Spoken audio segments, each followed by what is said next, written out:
1, 2, 3, come on.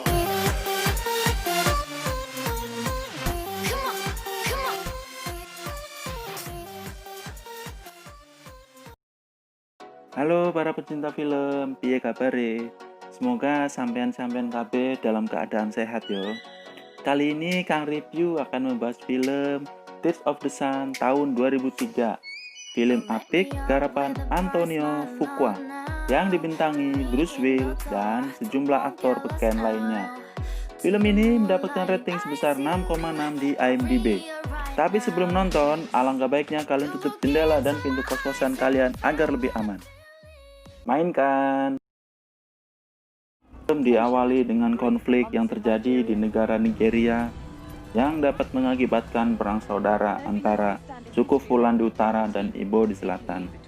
Akibat ketidakpuasan atas terpilihnya Presiden Samuel Azuka. Dan Yakubu menyatakan bertanggung jawab atas semua konflik yang terjadi.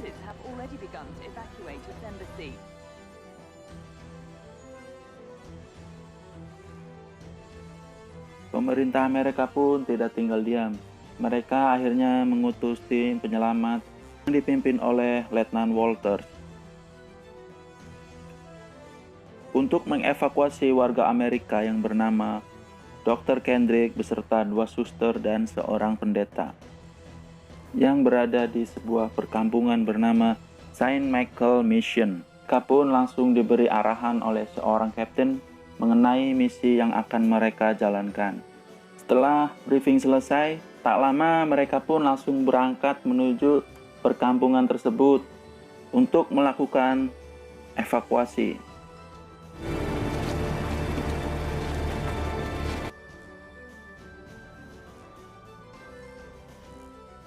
Setibanya di kampung tersebut, Letnan Walter meminta seorang warga pribumi untuk mengantarkannya ke Dr. Lena yang sedang melakukan operasi.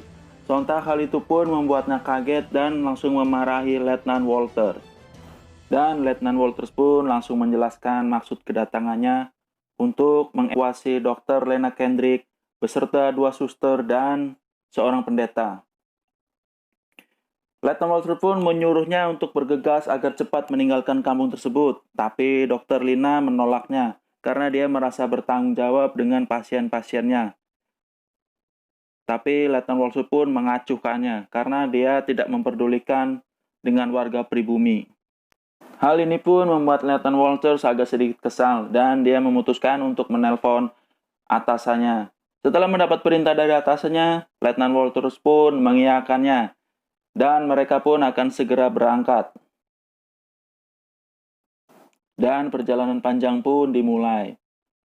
Tapi 2 suster dan seorang pendeta akhirnya memutuskan untuk tetap tinggal bersama warga pribumi yang masih terluka. Go with God.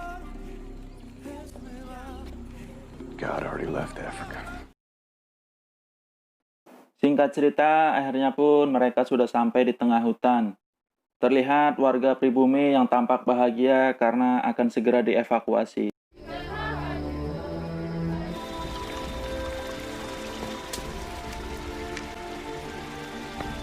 Setelah berjalan cukup lama, Dr. Lena akhirnya meminta kepada Letnan Walters untuk beristirahat karena warga pribumi sudah mulai kecapean dan sebagian dari mereka harus membutuhkan perawatan.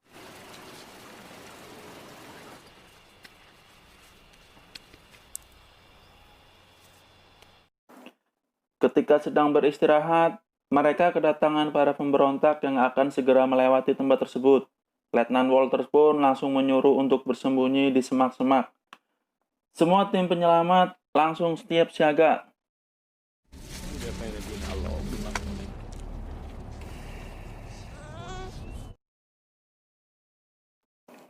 Saat para pemberontak sudah pergi, mereka pun langsung keluar dari persembunyian.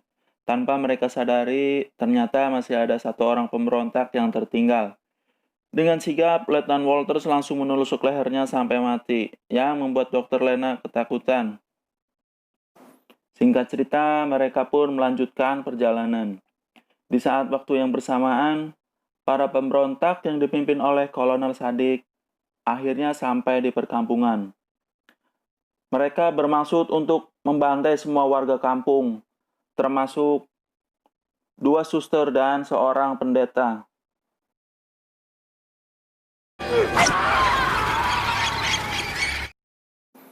Mereka akhirnya tiba di titik penjemputan. Tak lama, 2 helikopter yang akan menjemput mereka datang. Tiba saat mereka akan melakukan evakuasi, ternyata Letnan Walter hanya menyelamatkan Dr. Lina dan akan meninggalkan warga pribumi. Mengetahui hal tersebut, Dr. Lena pun langsung protes dan marah kepada Letnan Walters. Tampak Letnan Walters yang tak menghiraukannya. Karena sudah kesal, Letnan Walter langsung menaikkan Dr. Lina secara paksa. Dan helikopter pun akhirnya jalan meninggalkan warga pribumi.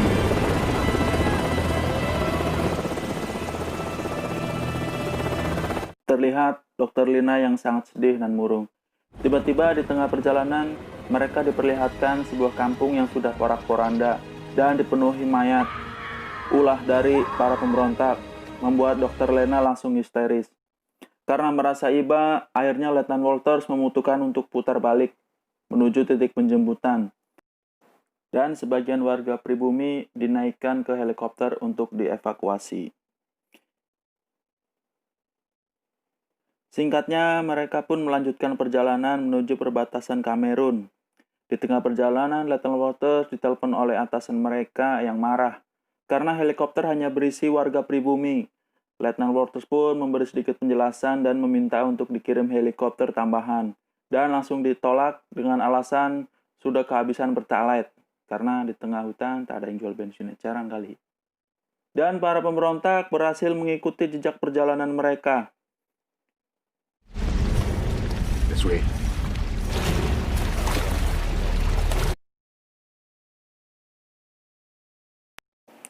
Singkat cerita, di tengah peristirahatan, Letnan Walters diberitahu bahwa para pemberontak sudah semakin dekat, yang berjarak sekitar 10 km. Hal itu pun membuat mereka harus bergegas melanjutkan perjalanan. Mereka pun tiba di sebuah perkampungan yang ternyata sedang dilakukan pembantaian oleh para pemberontak. Letnan Walters langsung membentuk formasi dan dia pun sudah tidak mempedulikan aturan yang diberikan oleh atasan. Satu persatu para pemberontak pun ditembak.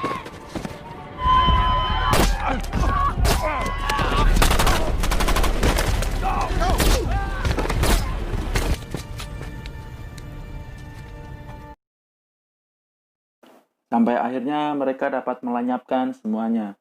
Dan terlihat para pribumi pun langsung mengambil persenjataan dan barang-barang milik pemberontak.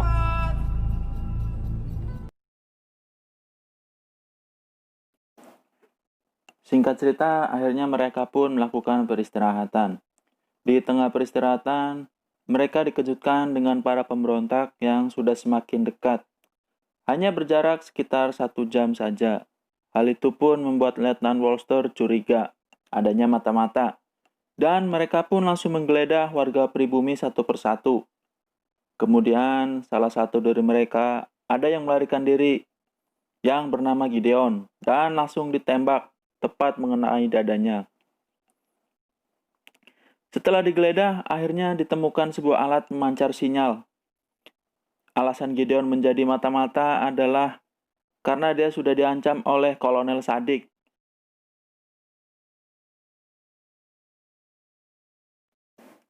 Dan mengatakan bahwa mengapa para pemberontak terus mengajar mereka adalah keberadaan anak Presiden Samuel Azuka yang bernama Arthur. Letnan Walters langsung menanyakan itu kepada pribumi. Karena kesal tidak ada yang mau mengaku, dia pun langsung menodongkan pistolnya ke salah seorang warga. Kemudian seorang pria menghalanginya yang ternyata dia adalah Arthur. And that is why you've been pursued. Father sent me away with this man. Colonel Casey.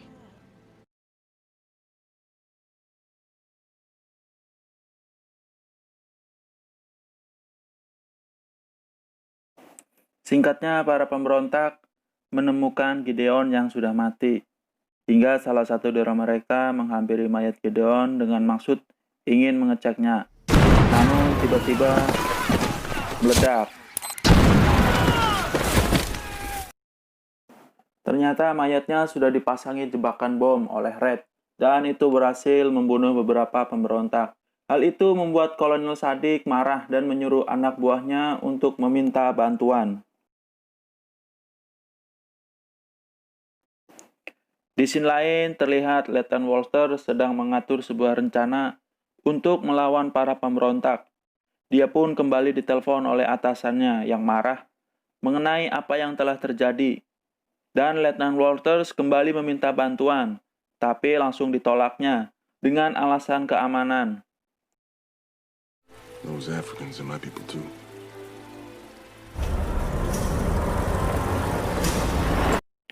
Kemudian terlihat pasukan pemberontak yang berdatangan menggunakan beberapa truk. Itu artinya pasukan pemberontak yang semakin kuat. Tim Letnan Walters pun sudah siap siaga menunggu kedatangan para pemberontak. Dan mereka dikejutkan di depan mereka ada pergerakan. Dan mereka pikir itu adalah pasukan pemberontak. Namun setelah mendekat, ternyata itu hanya seekor bagong yang sedang jalan-jalan, membuat mereka sedikit lengah. Kemudian Lake tertembak oleh sniper di bagian dada.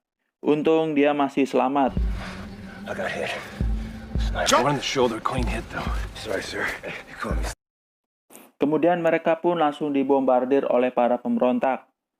Dan peperangan pun dimulai.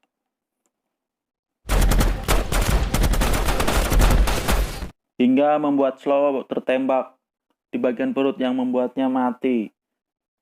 Serangan demi serangan pun mereka lancarkan.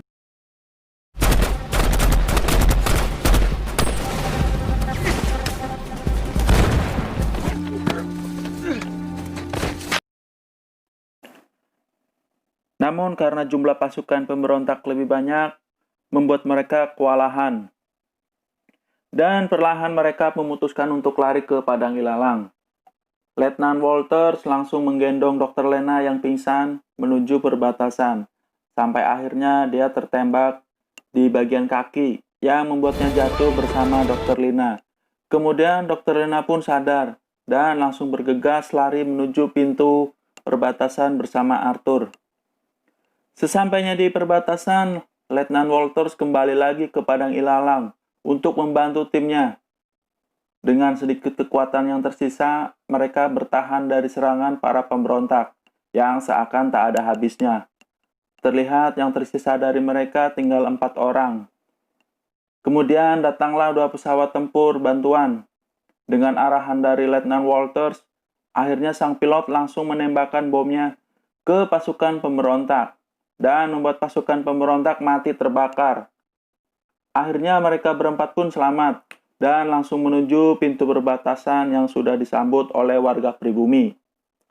Mereka pun langsung mendapatkan perawatan medis. Tak lama mereka pun terbang menggunakan helikopter menuju pangkalan militer Amerika. Dan film pun tamat.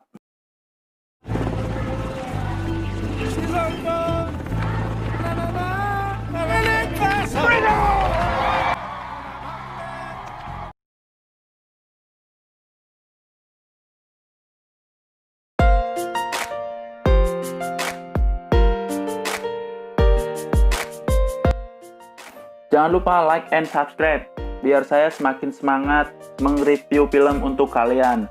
Terima kasih. Wassalamualaikum warahmatullahi wabarakatuh.